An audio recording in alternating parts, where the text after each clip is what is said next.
Hey guys, my name is Adam Studd. I am from this magical place called Texas. 텍사스 っていうなんか I そ am の in マ a ジックな little ところが town 来ま called した。 Mineola in this ス magical チールビル land ディ of ング Texas. ここにあ And ります。 I had the privilege of running Southwest Steel Buildings. Started about 20 years ago, and 20 it's 年 been 前 a に fantastic 始 ride. めまして。 Alright, so my hope is within the next 10 minutes 次の that 10分間 let's で squeeze that in a little bit and put it off the screen. ちょっと弾きれちゃう My hope is that within the next 10 minutes that we can have a clear roadmap of what it takes to build a sustainable business. 安定したビジネスをどういうふうにやっていく So か in true lean fashion, I'm going to give you the points up front and you can walk out if you want to. So I believe that if we create a culture of better thinking, we have a compelling and shared で vision, そのビジョンをちゃん and と we シ have ェア a して leadership structure that fully implements a mentor mindset, that we can build a マインド sustainable セットす business. るためのメンター So a little bit about me. Yes. Here's the thing, I love building. Since I was that years old, I've loved everything about building. This is a picture that my wife took of me when we were 16 years old.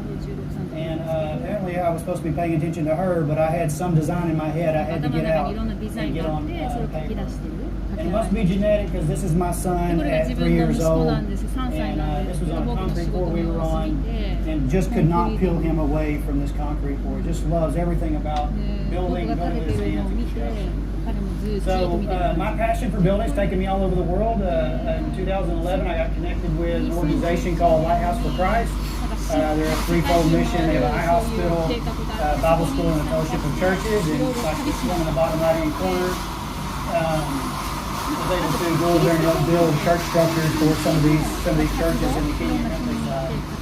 Also have been to Spain in 2018. I went to northern Spain and was able to help finish out a teaching room there, and a set of stairs got washed out by some flooding. We were able to help rebuild that. You know, you guess that little guy staring at the concrete hole has been all over the world with me as well. 世界中でいろんな手伝いしながら So here's the thing about my passion for building. One of the things I love most about building are my tools. This is a picture of my framing hammer. I would have brought it, but I didn't want to check anything, so you get a picture of it 持ってくればよかっ instead. たんですけどちょっと空気の I love my tools. Now this is a 21-ounce framing hammer. Most people get tired just holding it, much less swinging it all day. This is not one of those sissy hammers. This is one of those ones that kind of makes you want to grunt out loud a little bit whenever you pick it up. For you U.S. guys, this makes sense. But you know, we all have that same thing with lean. There's one of those tools that we pick up, one of those things that we use, and that's kind of like our fantastic tool that we have. Kind of makes us feel like Superman, makes us want to grunt a little bit whenever we apply that particular thing. But you guys are not here to learn about new lean tools. This is the Leadership Summit, isn't it? You guys are here for more tools in your leadership toolbox.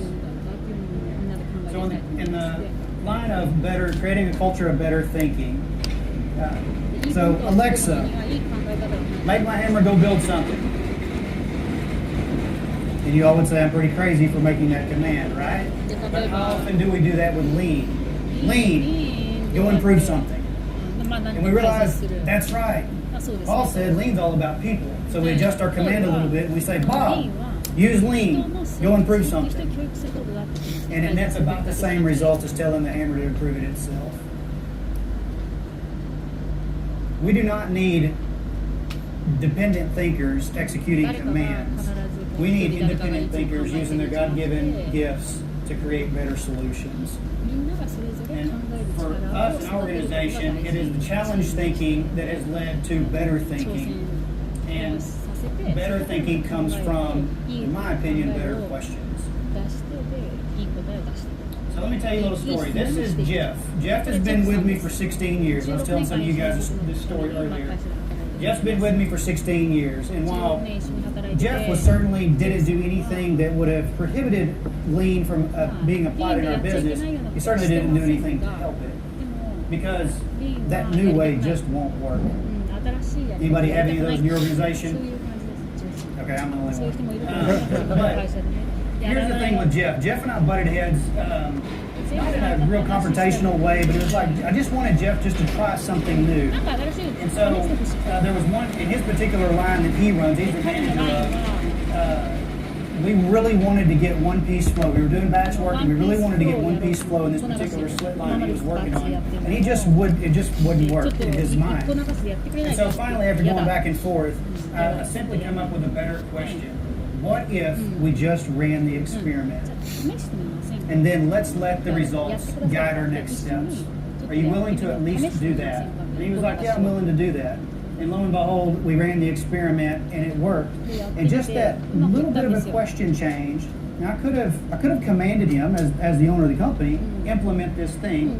But do you know how successful that implementation would have been? It wouldn't have stuck at all. Because we're not after behavior modification, are we? We're truly trying to introduce a new way of thinking. And what we're asking most people to do is atrophy. The world is screaming, let me do it for you. Be lazy, pay us to do this thing for you. And we're actually asking people to engage their brains, which the rest of the world is not supporting. So shared vision, having a compelling and shared vision. I've talked to companies all over the world, and one of my favorite questions is to ask one of their leaders, why does the owner choose to turn the lights on every day? Why don't they just take the money and go do something else with it? And I get one of two responses back. One, I have no clue. Or two, it's about making the owner's money. And I'm sorry, but that's just not a compelling reason for your team to really get excited about doing anything. So my question to you is, does your team know your why? I saw Jack's why in there. What is his purpose? So Steve Jobs is famous for saying, we're here to put a dent in the universe. I'm glad you used that quote earlier. We're here to put a dent in the universe. Otherwise, why else even be here? Vision is one of those tricky things, because when you say vision, we automatically have either something that comes to our mind or we draw a blank. We don't really know what that means. And I think there's a threefold, at least for me, what I've found is a threefold way to come about that. And the first one is purpose. Purpose is that dent in the universe. What is that thing that whenever you're gone, either from your company or from the earth, you want it to be said that you put that dent in the universe? This truly is something that could last, this statement could last 100 years. This would be like a 100-year horizon. And the best thing for you and your team is it's the ultimate decision filter. Everything we do gets filtered through this simple purpose statement. If it doesn't align with the purpose, we don't do it. For Southwest, ours is very simple. Honor God, build people, and spread joy.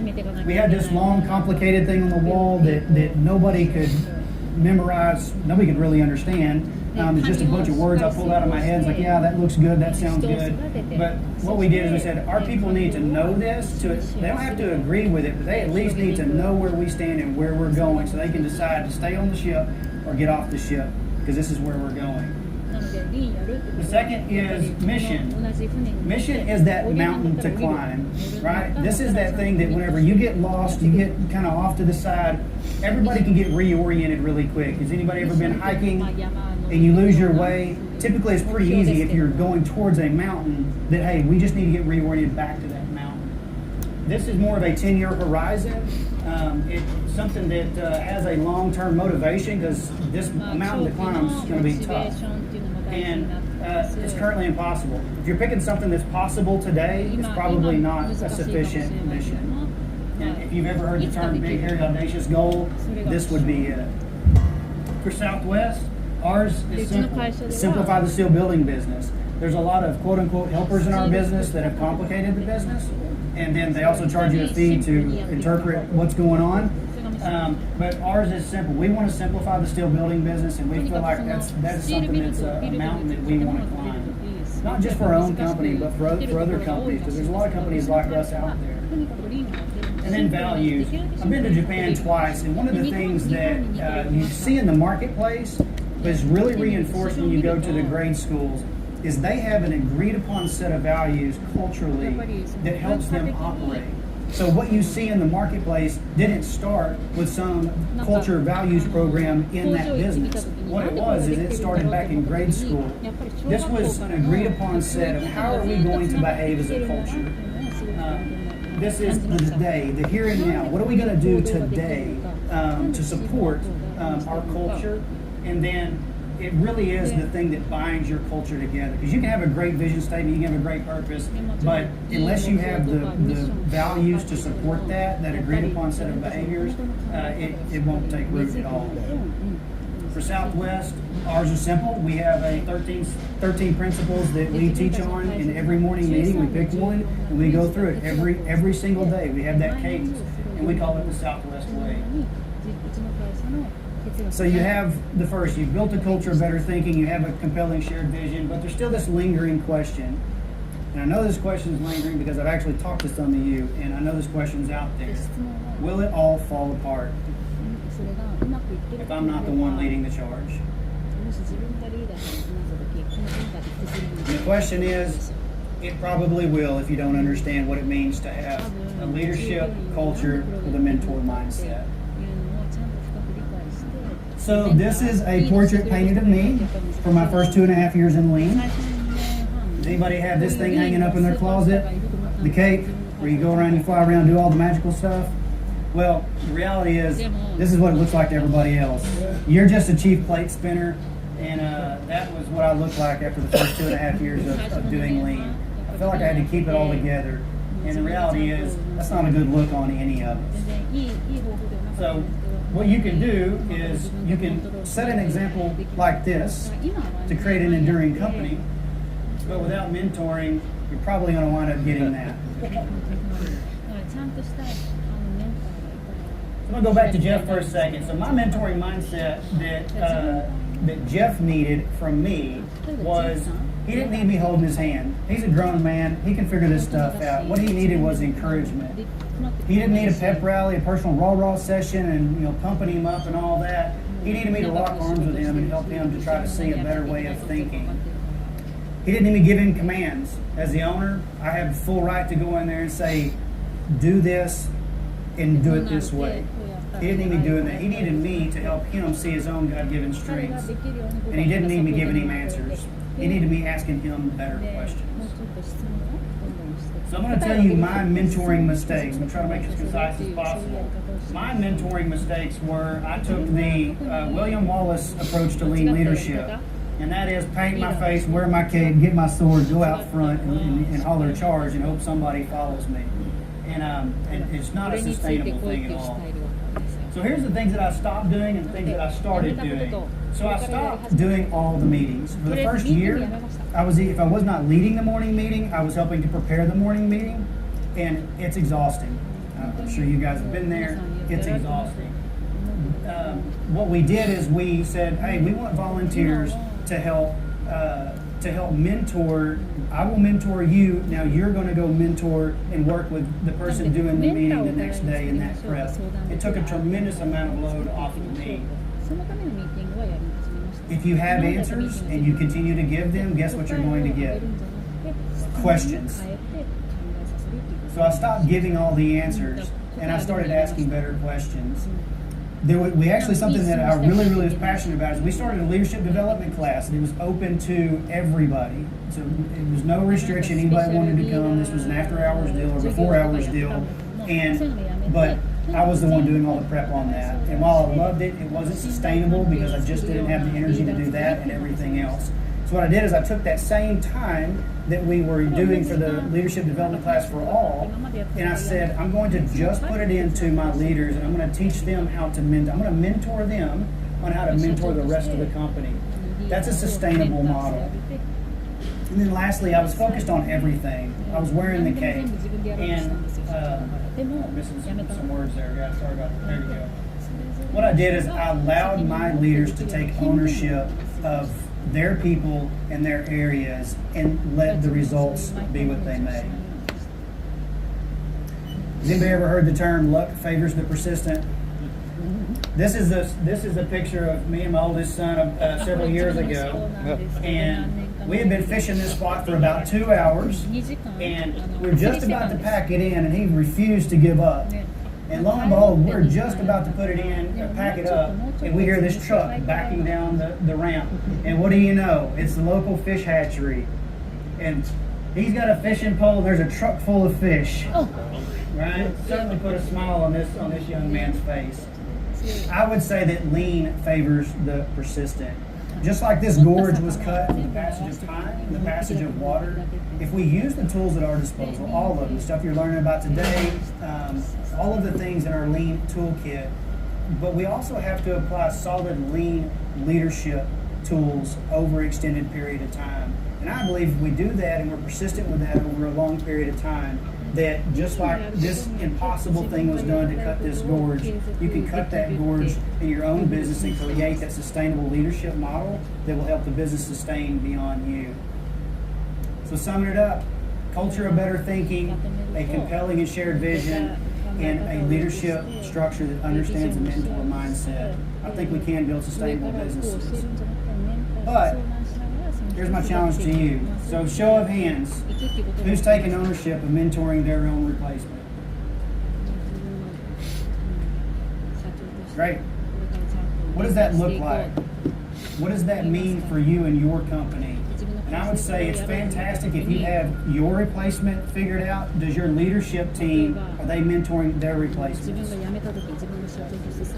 And that would be my challenge to you, is if you've not done that, take it to the next level, because that's what will build a sustainable business over a long period of time. It's not that you did your job and mentored your replacement, but your entire leadership structure is mentoring their teams and understanding what it means to mentor their replacements.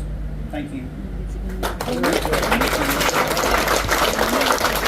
Mentoring your replacement, right? Have you started? Because I'm doing that with me, but I'm not. My replacement is not mentoring their replacement. Are you at that level? No. Yeah. That is what we're in the, well, I say no, it's not complete. Yeah. But yes, they are starting to, our leadership team is starting to realize the importance of replacing themselves. And it's more because we're thinking about the next person. Because we want to build a sustainable business that if all of a sudden we're all taken out in a plane ride going to a conference one day, that all of our team members still have a job, still have a place to work and provide for their families. Well, I know that from watching this, I think to myself, I'm definitely working hard on my replacement. But I don't know that Lucas is working on his, and I don't know that my son is working on his, which I think is the charge that I have from this, and I think it's excellent. Thank you. We want to check. Does your entire team know who your replacement is? Like, is it defined? And if so, how are you doing that? Because in my mind, there's potential for that person to not make the learning curve that you need them to make. So does that question make sense? It does, it does. And so caveat here is, so I was mentoring a replacement and then they left. So we talk about a punch in the gut. Yeah. And It's so, happened to me a few times. yeah, so that's a real punch in the gut. But the reality is that if you're not, you have, that's a risk you have to take. And I don't know. I think it would be up to how your organizations are. You know, some people want, like Warren Buffett does it for the many years he didn't want to, who his replacement was going to be, because that's what he needed. I think there's value in that, but I think there may be also some risk in that. If you wind up in a situation like mine where you pour your heart and soul into somebody and they decide, hey, we're gonna go somewhere else. But you are defining that for your whole team. Like, this is my replacement that I'm training up. I don't know that I put it in those words. Maybe I should. Maybe I should. Adam, Yeah. so when you're working with your mentorship, are you working one-on-one or as a group? And if you're working one-on-one or as a group, what material, how are you transferring that knowledge or that experience to them? So I'm doing both ways. So we meet as a group we call it the managing leaders meeting. So it's my group of leaders that not only do I want to mentor them personally, but I want them to be able to cross mentor each other. Because there may be something that I'm not available for that somebody has experience in, so it's a kind of mentorship yokotan, if you will. But yes, I'm also working with them one-on-one, and I'm not using material. What do they need? What do you struggle? My question is, what are you struggling with right now? What are you struggling with to lead your team? And that's what I'm working on. That's what I'm working on with them about. It doesn't do any good for me to work on some planned thing whenever that doesn't have value. Is it a weekly meeting? How often? Twice a month on the group, but once a week I'm checking in 1 with ヶ月にいや1 the 週間に1回 individuals 僕 that が I'm mentoring. 入ってチェックして Good, る good, very good. I misheard, メントリングや but る前に did they fully understand that that's what your intentions were? That you're a mentor meant to take over you from それが you? ビジョンで俺は何をやってきたっていうので Yeah. メントをす The る individuals I've mentored has been so that, and I'm very open that I don't care about the money. I've got more money what I know what to do with. I don't need stuff. I live in the same house I lived in when my kids were that tall and there wasn't enough space, and so I don't. My thing is I want what we do to last beyond us and have that dent in the universe thing. Again, our purpose is honor God, build people, spread joy. That has nothing to do with the steel building business. We can be making software. We can be doing anything. So it's truly that culture that can sustain beyond us. The employee that you mentioned in the presentation, what was his name? The guy's name? Jeff. Jeff, sorry. I thought you asked me to call out the guy that left. Did he, how have things turned out?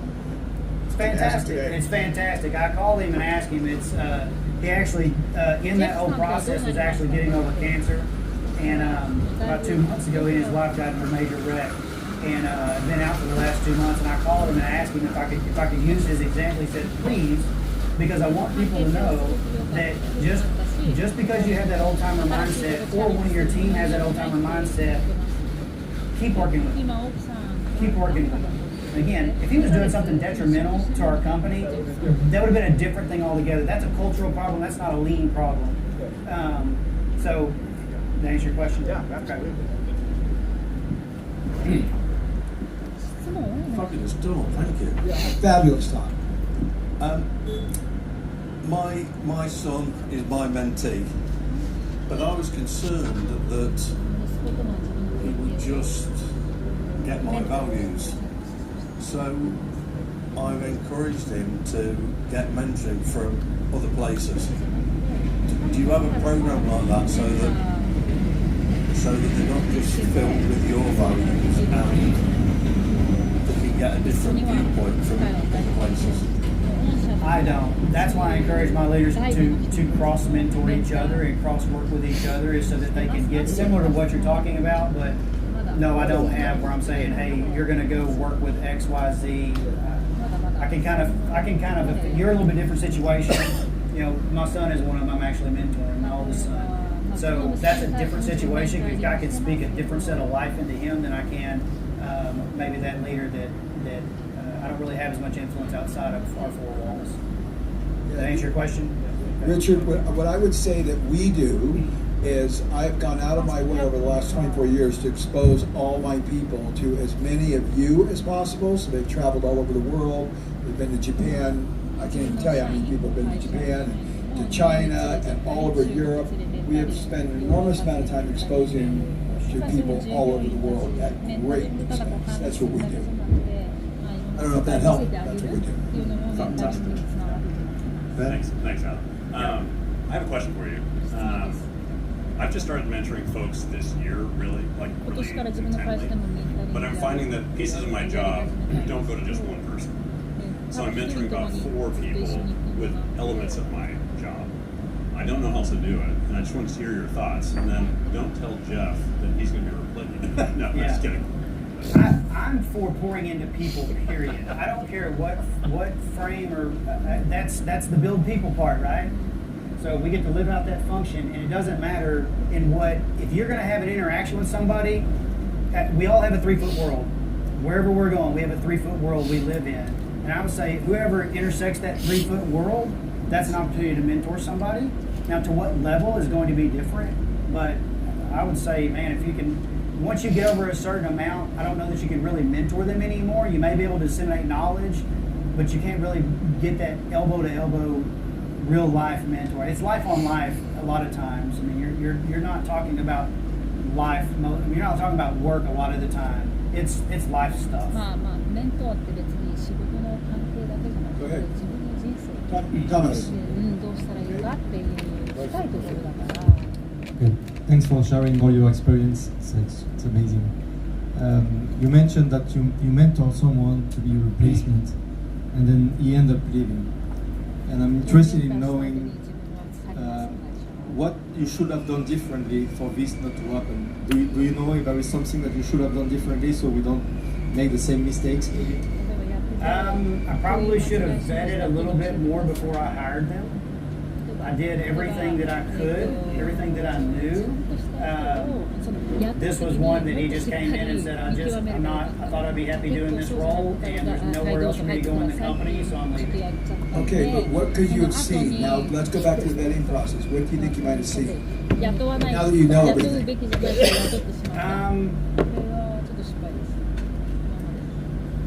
I may have relied a little bit too much on their past experience, and I did every due diligence step I could possibly do. So I have no regrets or things that I should have done different then. What I could do better next time is probably formulate better questions to ask the people, and maybe Like, give me 3 questions. well, I would send those to people downstream from them, and not their bosses, but people that work for them. I think that was probably my flaw. Is I didn't. Give me an example. Well, people that they had managed or mentored in the past. What what was your experience with mentoring? Just managing you. What were they like as a boss? To see if they truly cared about people. And I feel like this individual particularly did care about people. I just don't know that he was bought into everything that we were doing, like you said he was. So as far as other questions, I'm just Yeah. So I think the big question is, because I've been burned by this myself, right? So I just want to know, when you say, he said he was bought into the whole thing, but he really wasn't, what was the telltale sign now in retrospect, in hindsight? I'm handing in my resignation. The telltale sign, I don't know. This particular individual was really good about showing up and doing the thing. And Well, here's what I would say, because I've been burned so many times by this, it's unbelievable. I led with hope. I led with, I think he'll work out. I hope he works out, instead of like, oh yeah, he's the right guy. Yeah. Well, I'll tell you, I came to an interesting point, because about 6 months before this particular gentleman left, I had that gut in my feeling something wasn't right, and I could have either asked him about it or not ask him about it. I chose not to ask him about it because I wanted to not to affect me pouring into him. And it's kind of one of those things you have to make that choice. But now, would you have asked him about it now with everything you know? I don't know that I would, because it would have affected me more. I would have spent 6 months lost worrying about him instead of pouring into the rest of the people around me. It's a mental thing. Wouldn't you have just cut it off though? If you saw that something was going right. But I now, in all the mistakes I've made, I would have cut it off immediately. I knew exactly what was going on. I don't know that I would have got the clear answer. I think I would have got enough fuzzy to cause me just to question everything. Anyway, it's a specific thing. So yeah. Go ahead. I think oftentimes, we do get worried about that with leadership training. And one of the questions I'm sure we've all heard is, what if we train them and they leave? Well, on the other side of that question, what if we don't and they stay? I think that's a scarier thing. Yeah, okay, you lost your replacement, but in the meantime, you started building a leadership pipeline, and that's kind of exactly what you're presenting on.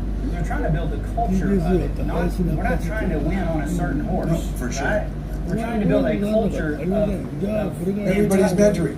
Everybody's mentoring. So whether my thing is, The leadership pipeline is a book, and it talks exactly about that. You're going to have people who have the potential to make a turn in the pipe, and you're going to have people who have potential to master a certain thing. Yeah. And the better the pipe you have, you'll notice who is a better mentor, and like throughout the pipe. And that person, typically speaking, has more potential to make the turn as opposed to master a single thing. Right? And oftentimes as organizations, we don't celebrate the potential to master something as well as we should. But yeah. More questions? So, Adam, I have a question for you. How do you feel about your talk? I thought it went like I had it planned. What do you guys think? Question. No, I think it was very good, and I think the engagement was very good, and I think that all the preparation you put into it paid off. That's one thing. And I'm wondering if you feel that way. I feel great about it. I spent more time on what not to say than I did what to say. Okay, good. Good job. Well, well done. Let's give him a round of applause.